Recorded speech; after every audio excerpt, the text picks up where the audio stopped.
दूसरी बात, वाणी बहुत मीठी रखो, लेकिन इतनी भी मीठी ना रखना कि शुगर हो जाए।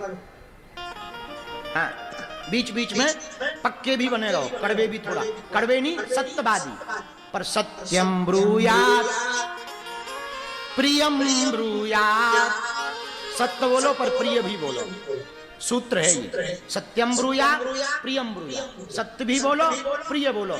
ज्यादा महंगा सत्य भी बड़ा कठिन होता है, क्योंकि सब सत्य के सौदागर नहीं होते। चौथी बात, भगवान के भरोसे रहो, और ऐसे वैसे नहीं, पूर्ण भरोसे रहो।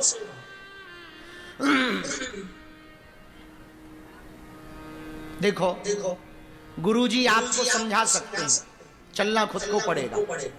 कथा सुनने भर से फल नहीं होगा। कथा को जब तक आप जीवन में आत्मसात नहीं करोगे। एक गुरुजी के दो चेला थे, दोनों चेलाओं को गुरुजी को जाना था तीर्थ स्थल, तो एक एक गेहूं की पोटली दे दी गुरुजी ने।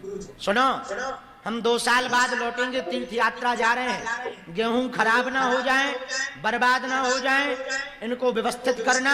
ये दोनों की परीक्षा है कि कौन प्रोग्रेस करके बता रहा।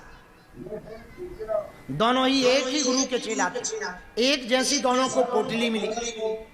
दोनों चेलों ने अपने अपने गेहूं का अलग अलग काम किया। क्या? पहले चेला ने गेहूं की पोटली ली, एक डब्बा बनाया, रोज पूजा करने लगा, रोज धूप में सेकने रखने लगा, रोज धुलने लगा, गेहूं खराब ना हो जाए, घुनना लग जाए, बर्बाद ना हो जाए।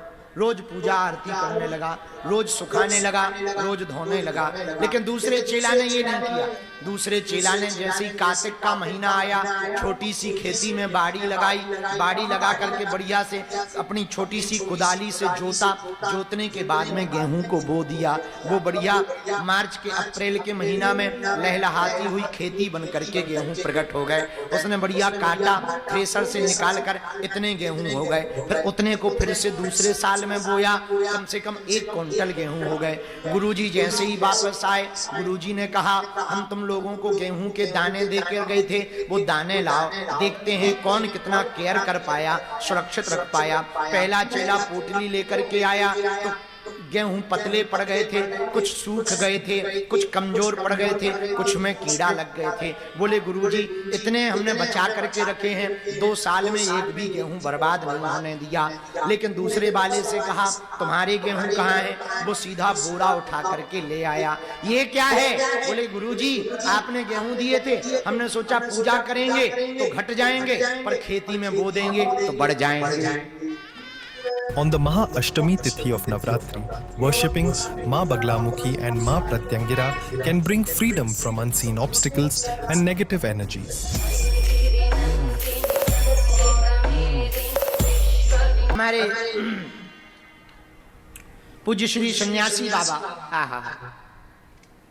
दादा गुरुजी की जब हम शरण में यहाँ रहते थे मंदिर में, तो दादाजी तो बड़े विरक्त फक्कड़ महात्मा थे, बड़े फक्कड़ थे, तपस्वी भी थे।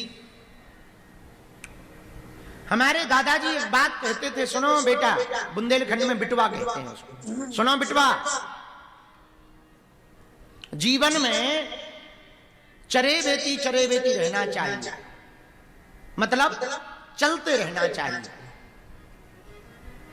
नदी बहती रहती है इसलिए वो समुद्र तक पहुंच पाती है, हवा चलती रहती है इसलिए वो बादलों को परिवर्तित कर पाती है। वैसे ही जिंदगी भी यदि चलती रहे तो जिंदगी बदलती रहेगी। ठहरा हुआ जल खराब हो जाता है, कीड़ा पड़ जाते हैं, इसलिए चलते रहो। अजय जी जब हमको दूसरी तीसरी बार मिले, कथा के जजमान जी, बोले गुरुजी हमको भगवती की कृपा चाहिए, साधना चाहिए। एक हमारे मामा जी हैं, शायद भग गए होंगे, केशरी नंदन, कहाँ गए? बाहर गए। हमारे सगे तो नहीं है वो, पर सगे से बढ़ के हैं मामा जी। उनकी एक बात हमको बहुत अच्छी लगती। पंडित जी सुनो ध्यान से, तुम्हारे काम की बात। वो जब भी हमारे पास आते हैं तो हम बल्कि चतुरता से कहते हैं, व्यापार व्यापार सब ठीक है, आशीर्वाद है, खूब चले। वो हाथ जोड़ के पता है क्या कहते? वो तो सब ठीक है गुरुजी, आशीर्वाद दो कि और हमारा भजन बढ़ जाए। हाँ, एक ही बात वो हमेशा बोलते हैं, आशीर्वाद दो हमारा नाम जप और बढ़ जाए, हमारा भजन, हनुमान जी के हमको दर्शन हो जाए। कितनी अच्छी बात। गुरु के पास जाकर के यदि ये मंगाओ, हमें और गुरु की तो पता नहीं, हम अपनी कह सकते, इतना मन आह्लादित हो जाता है, इतना मन प्रसन्न हो जाता है, ये लगने लगता क्या लुटा दे इसके ऊपर। अब हम तो साधारण जीव हैं, साधारण मनुष्य हैं, जब हमारे मन में ये भाव है कि इन पे क्या लुटा दें, तो विचार करो, यदि हम भगवान से भगवान को मांगेंगे तो वो क्या नहीं सोचेगा कि हम क्या ना लुटा दें इस पर, है? अपनी बात बता रहे, हम दूसरों की नहीं बता रहे।